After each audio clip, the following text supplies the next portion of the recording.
are so excited. Very excited. To have a special guest on this episode of ZoeTV.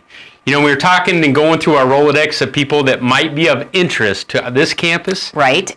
This guy was 1B. I couldn't get to 1A, so I had to go to 1B. Wow. And that man is Eddie Johnson, NBA legend, play-by-play analyst for the Phoenix Suns. Eddie, thanks for joining us, man.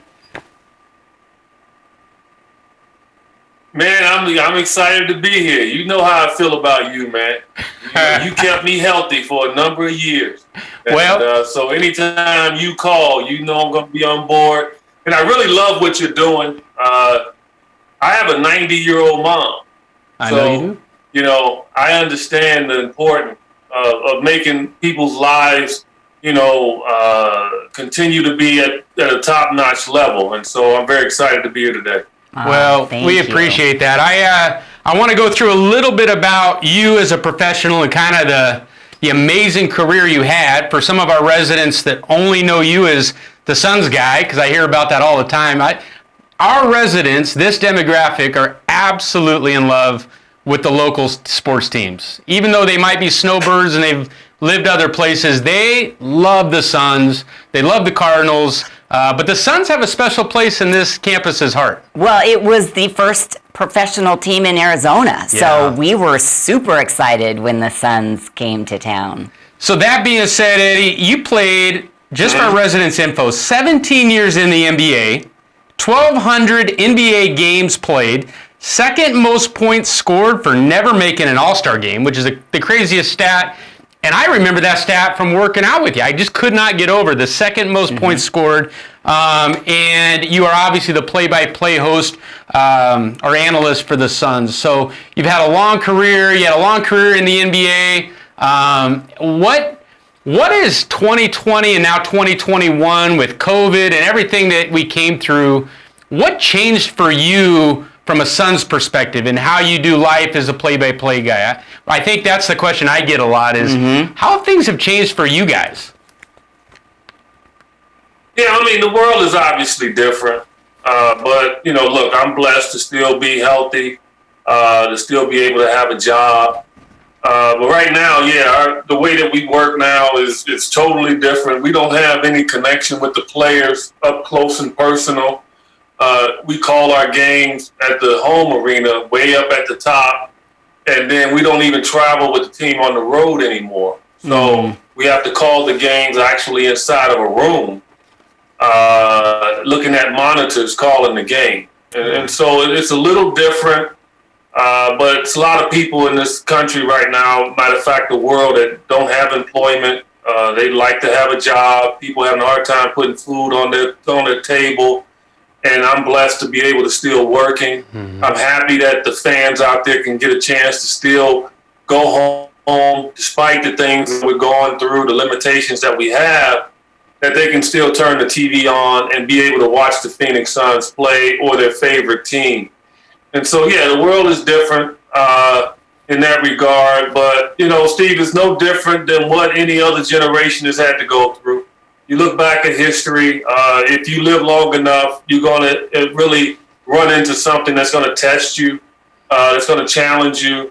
And what you do with it and how you handle it really is going to define the person that you are. And so for me, it's about bringing joy to Suns fans and being able to give them still the same type of television encounter with me that they would get whether I'm sitting down there on the floor calling the games. And so it's been fun. It is fun, especially this year. It's so fun to watch and so fun to see, Chris Paul on the team, and it's just a fun season. So do you have any sense of when people will be able to come in and watch, or is it just still on hold because we're just so up in the air with what's happening? Really, no. I think, it's up to us. Yep. I mean, that's how we look at it now. It's up to each and every one of us how soon fans can get back based on what we do. I mean, are we believing in science? Are we believing in social distancing? Are we believing in wearing our masks, washing our hands, trying everything that we can? We're not doctors. We're just trying to follow the people that are very smart and try to figure out how we can combat this disease. And then once that happens, then the fans will be able to sit next to one another. But until then, we're going to have separation. And unfortunately, it's a lot of people that tend to not believe in science. They tend to believe in everything else. And I think that's held us up a little bit. The vaccinations have been pretty tight in regards to getting them out to people and then really educating people on, the ones that don't want to take it. So many things that we have going on right now. It's hard to really predict when fans would be back. But my answer is like I'm giving you to fans: do your part. Right. If you do your part, then we'll get back. That's the only thing we can do. Yeah, exactly right. I think that's good, encouraging words because, you hear the word, becoming tired with COVID and I'm getting worn out and just the idea of we're at the home stretch here. We have to continue to push and we have to do our part. And in a campus like ours, with 40 acres and 900 residents and the biggest in the state, we are responsible for a lot of lives. Right. And how we, as our campus, have gone about making sure everybody's masked, we're introducing the vaccine, we're doing our part, but it's the family members that come on, and it's the outside world out over the walls of Glencroft that we are trying to keep our residents educated on so they can educate their family members, saying, hey, don't come on this campus without a mask. This is how we do it. This is how Glencroft is going about doing our part. And I think hearing you say that may resonate with some of these residents, because I'm with you. I think, a lot of residents and a lot of our people in this climate are just tired and they're pushing back at this point. Right. I think what you said rings true, that we got to continue to do our part. And I know at Glencroft we're trying to continue to put our best foot forward. Well, and we are getting the vaccine here on campus for our independent living residents in a week. So, and there's been good response. We've had a lot of people sign up. So no, you cut out for me for about 2 minutes. Okay. For about a minute. Okay. Basically, Eddie, I didn't even hear you. I was just reiterating that what you said will resonate really true with our residents in terms of stay the course, do your part, because family members that come on this campus to visit their loved ones, they bring possible virus and they bring possible contamination to our really sterile environment because we are so careful. So I thought the words that you echoed about Suns fans will come back when we all continue to do our part is super important to hear. That's it. Again, let's go back in history. This is like, we don't have bombs dropping on our head, but this is like wartime. And for those who had the opportunity to be in other countries that had wars going on their grounds, they would understand it. I happened to be living in Greece during the Croatian-Serbian war. And matter of fact, had to fly into Croatia to actually play a game. Wow. And I experienced the distress and the depression that was going on. And they were excited that we actually came in there and played a game. But they always were looking above their head. I played on a team in Greece that had Serbian teammates and Croatian teammates on the same team. Wow. And they would tell me stories. And so now when I think about where we are today here in this country, no, we don't have bombs dropped on our head, but we have an invisible killer. And we all have to bond together to combat it. And if we don't, it's going to continue to stretch it out. And in 1918, I'm a historian, guys. That's what I got my degree in. So I love talking history. But in 1918, when it was a plague that pretty much killed millions of people in this country, they had to do something. They learned something. And we're right there with it now. Right. We have something right now that's taken over 400,000 lives. And each and every one of those numbers is a person. And to me, we all have to bond together to make this thing work. So we can have all the good things we love, going to our favorite restaurant, going to a basketball game, going to a football game, going to a party, going to church, all the things that we were used to doing, being able to go to a retirement home and visit our family. All the things that we wanted, that we loved to do and we did without restriction, now we're being restricted, and it's up to us to make it work. Right. I think it's true. And we like to ask people when we get the chance, what is a silver lining takeaway from COVID? Because we have found that when we ask people, there is something positive that has come from this time. What would you say that is for you? I would say getting to know your family better. You know, as we gotten older, we get separated from our families. We get really pretty much business-like with our kids. For me, my kids are grown. But for parents out there that have younger kids, it gave you an opportunity to really get close to them more, to see their habits. If they were learning, you can see their attention span. You can probably now understand what the teacher might have been telling you. It's a time to reset. And that's the way I look at it. It's a time to reset in your life. Right. Spend more time with your significant other. My wife and I have watched more TV, more series than we've watched in the last 10 years. And to me, it's some good that came out of it in that regard. But in order to get this good, the negative was a lot of people lost their lives. And so I think it taught us a lesson, and it's still teaching us a lesson on just the simple things in life that we need to appreciate even more. I think that's a great statement. Yep. I know. Good point. Back last March when the virus started, Kelly made the point to me that we only have a couple of years left with our oldest son, and all we're going to want is more time in this season we have is with a 16-year-old. And what COVID provided us, what you just said, is more time, almost too much time. You stare at each other in our house. But I think going forward in the next 20 years, you're going to look back at that. If you did have a young family, and I got a 16 and a 13-year-old, is wow, I got to do some things with them I would have never been able to do. But like you said, the flip side of that is a lot of people did lose their lives, and that's the tough pill to swallow. So, yeah. Eddie, on a few final notes, you know, I've had the luxury of working with you for a long time, and I've seen you really work hard. I've seen you sweat. I've seen you laugh. I've had really good perspective of you just trying to stay physically fit, and you take it so important. But your family does as well, and I've had the luxury of working with your entire family, your wife, your kids. Through COVID, have you maintained a pretty good workout regimen, or what's kind of been your family's take on keeping up the internal physical side?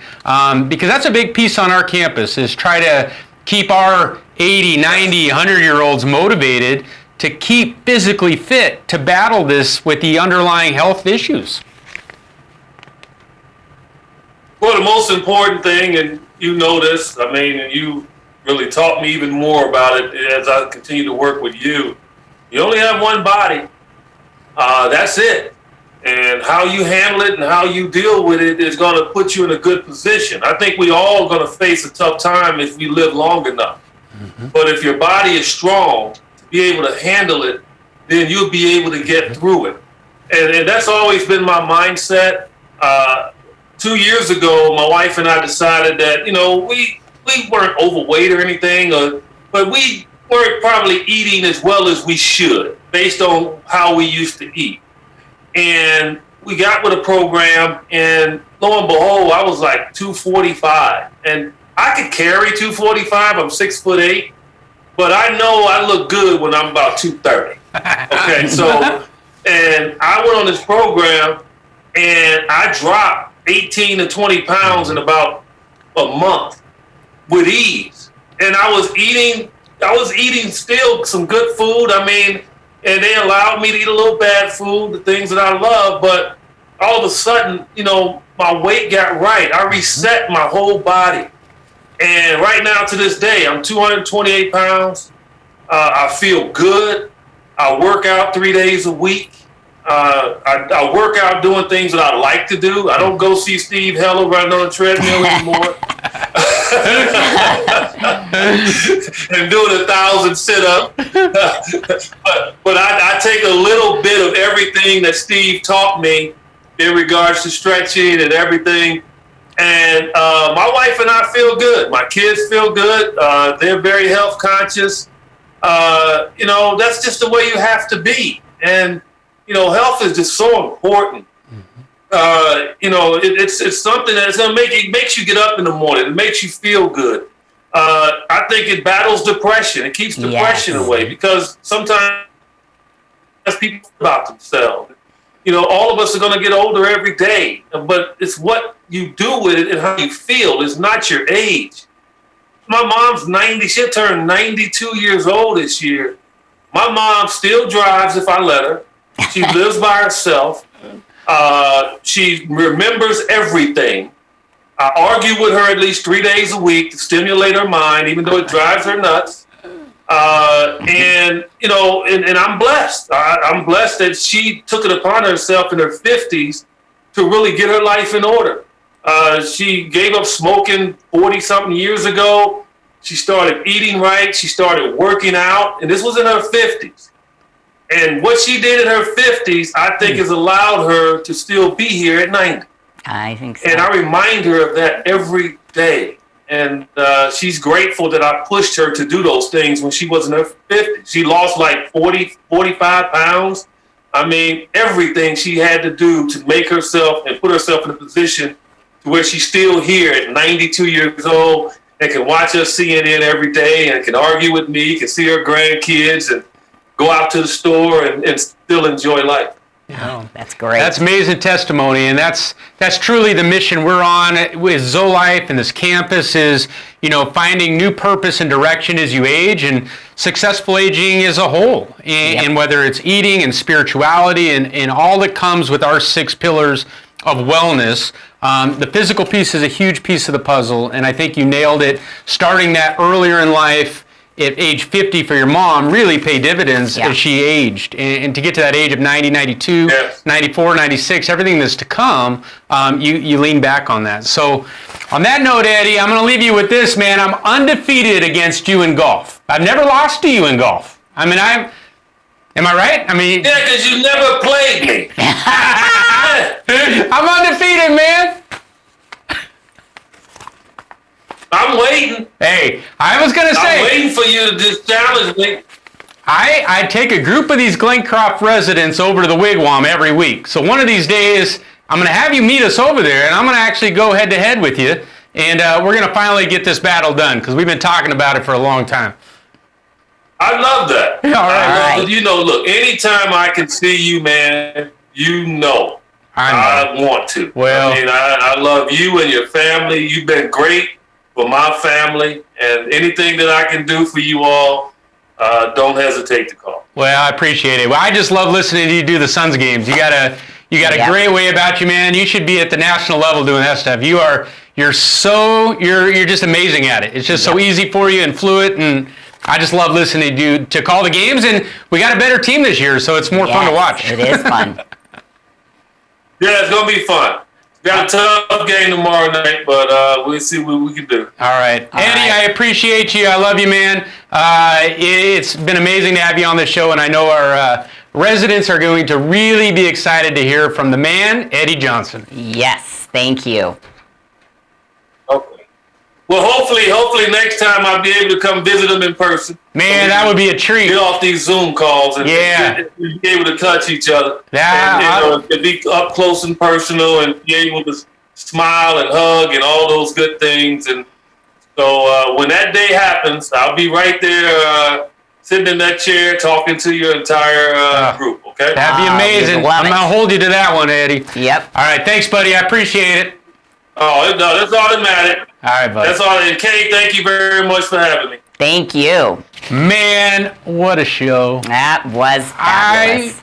I hate a lot of what COVID brought, and I hate the fact we're on Zoom to do these safely now. Right. But to be able to pull the Rolodex out and do these Zoom invites to some of the people in our Right. wheelhouse, like Eddie Johnson. I know. We wouldn't be able to have him on campus. No, we so couldn't have him on campus. It's a great option. I think Eddie obviously is a big community guy. He's done so much for the Valley, both playing Phoenix Suns basketball, but I know the Suns, it's an athletic event, but it's what he said, it steers us away from the painfulness that is the absolutely. news, Yeah. and it is that, and you can escape for 2 hours, and I enjoyed listening to Eddie, and I know others out there, Minerva Yoder, big Eddie Johnson fan, we navigated a basketball for her, signed by Eddie a couple years ago. Okay. But I love Eddie's story about his mom. I know, and how hopeful at 50 she did the life change, not 20 or and look Exactly. so Exactly. amazing. I quit smoking. I Right. ate better. And now at 90, 92, 94, 96, wherever she's at, it's like that moment I'm going to look back on as a game changer. Right. And I think that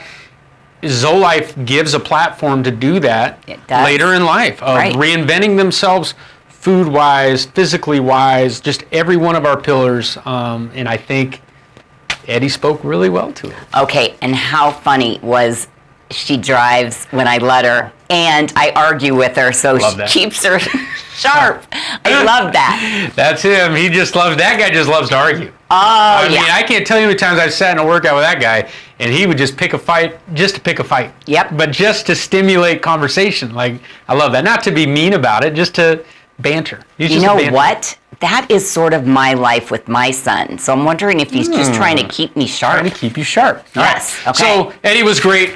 We have a couple minutes. I want to talk through this week some of the initiatives that we had talked about 2 weeks ago, and that is our walking team Yes, Moai. We're yes. talking about them in terms of Moais. And Moais, Moai, okay. and I brought it and said, what is a Moai? I get that question a lot. And walking Moais are groups of 5 to 8 people that meet weekly for any determined number of weeks to walk together and socialize. And okay. the idea of a Moai was brought from Japan in terms of their community and their tribe. And it's something we've always wanted to do on this campus, is create these walking Moais. And again, COVID kind of gave us a platform to do this safely, where you don't have to walk together, you don't have to do it right on top of each other, but we're creating 5 different teams on this campus, and we've allocated an employee to each team, a team captain.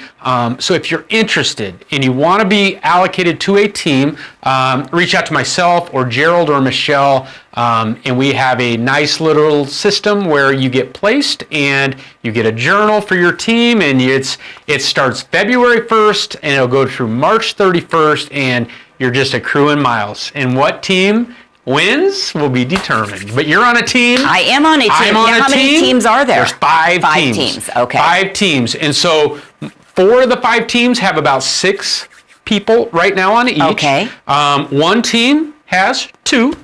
That's my team. Okay. And because that person, that my team captain is so above and beyond and is walking, Okay. that we had to put him at a disadvantage to keep this thing fair. So sort of a handicap. I've handicapped him. And he got me. That's kind of a handicap Yeah, too. well. But this starts on February 1st. So please, if you want to be put on a team, even if you only walk a little bit, or you go to the performance center and you walk on treadmill or use the bike, or Or the what new about step, the indoor parking? or the indoor, parking? all of that's going to count. Yes, okay. All of that's going to count. So you don't have to be on the trail. A lot of options in play to earn your miles to help your team achieve victory. Love it. What would you like to talk about? Well, I would like to talk about, could it be the university is starting? It is. Yes, we're very excited. February 8th. Yes, February 8th, and the catalogs are out. You can get one either at the concierge desk or at the receptionist.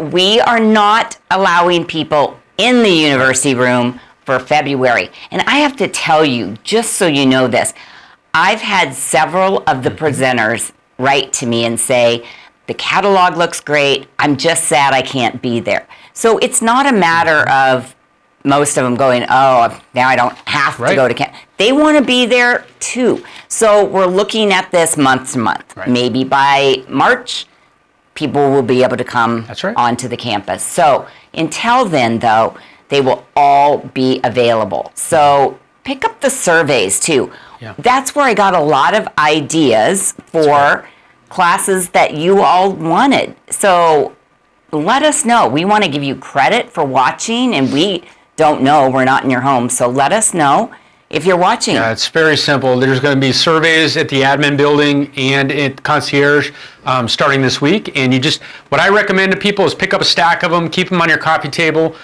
When you take part and you want to engage in a lecture, there's going to be specific questions to the lecture itself. And you just fill them out and you turn it in to our team. You get credit on your accumulation. Yes. For graduation. For graduation. Yes. And it helps us on the back end, like Kaye said. So yes. University is super exciting. Last thing, we got 10 seconds. Performance Center opens this week. Oh. By appointment only. Okay. So we've reached out to 60, 70 of the usual suspects that come into the Performance Center. Everybody's been allocated a time.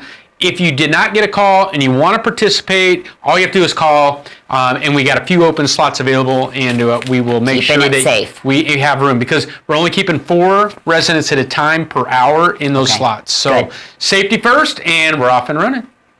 All right. Thanks, guys.